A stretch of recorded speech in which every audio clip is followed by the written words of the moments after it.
իրենց գյուղատնտեսությունը։ Կարնիկ Դանիելյան։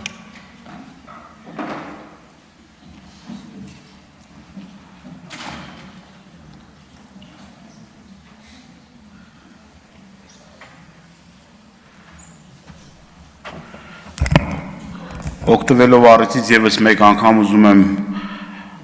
այս ամբիոնից բարձրաձայնել ալկոհոլային խմիչքներ արտադրող մեր հայրենակիցների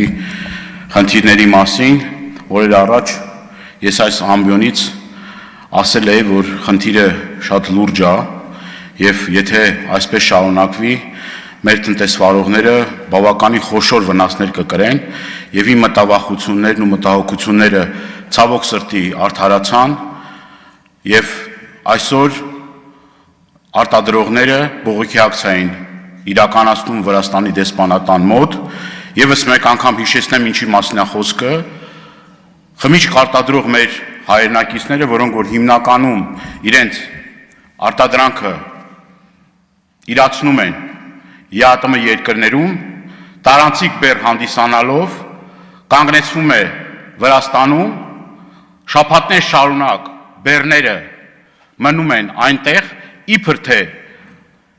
նմուշառում իրականացնելու, որ իրավունքը վրացական կողմը չունի,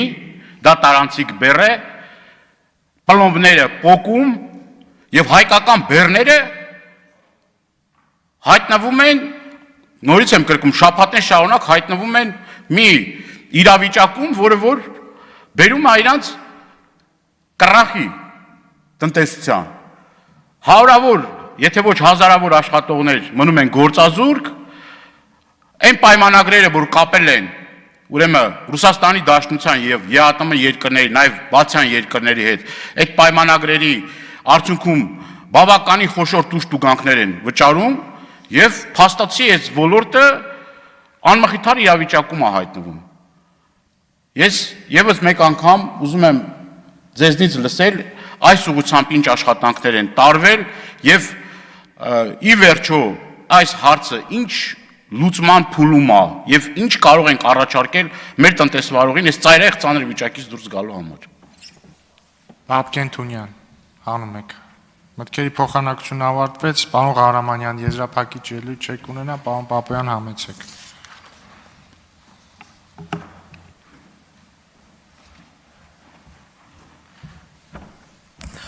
Փորձեմ հարցերին անդրադառնամ արագ, որքան հնարավոր է։ Պարոն Ղազարյան, կոնկրետ վնասների չափի հետ կապված դերևս նախարարությունը վերջնական փաթեթները չի ստացել, կառաջարկեմ գրավոր հարցում ուղղել զուգահեռ ինձ թվում է կամփոփվի եւ ձեզ կպատասխանեմ նաեւ պատշաճ, որովհետեւ այս պահին նաեւ եթե անգամ լիներ չէի կարողանա 1 րոպեում պատշաճ պատասխանել ամբողջ խորությամբ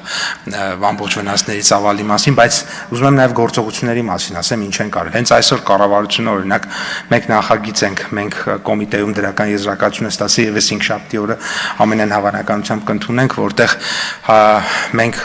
առաջարկում ենք կարգտապաշտպան ցանցերի համար 40% փոխհատուցում բոլոր համայնքներում, մինչև այդ ունենք միայն կարգտաբեր համայնքների համար, հիմա բոլոր համայնքների համար, իսկ տնտեսվարողները իրենք կարգտապաշտպան ցանց տեղադրեն, կառավարությունը 40% այդ արժեքի փոխհատուցի։ Երկրորդը ուզում եմ նշել, որ ունենք նաև այսպես ասած շատ կոնկրետ հանձնարարական հանրապետության վարչապետից, որ բարելավենք գործող ապահովագրական համակարգը եւ ապահովագրական ընկերությունների վրա ռիսկերը էականորեն նվազեցնենք կամ ռիսկ չթողենք, որպեսզի իրենք կարողանան համարձակ ապահովագրություն իրականացնել եւ սա շատ արագ պետք է անենք, որպեսզի հնարավոր լինի այս տարվա ընթացքում արդեն իսկ մնացած ուրեմն ապահովագրական պոլիսները այդ տրամաբանությամբ կնքել։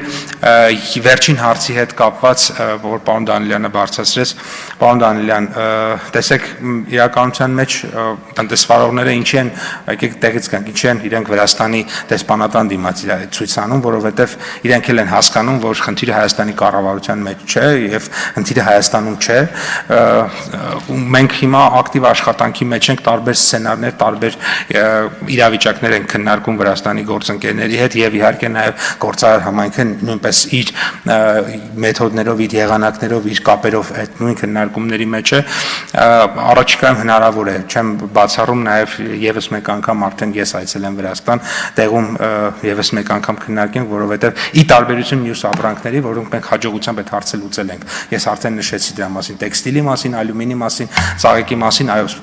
կոնյակի սպիրտի հարցը շարունակում է չկարգավորված մնալ եւ խնդիրը կա ու իրապես ես կարծում եմ, որ մեր տնտեսվարողները այստեղ ճիշտ են։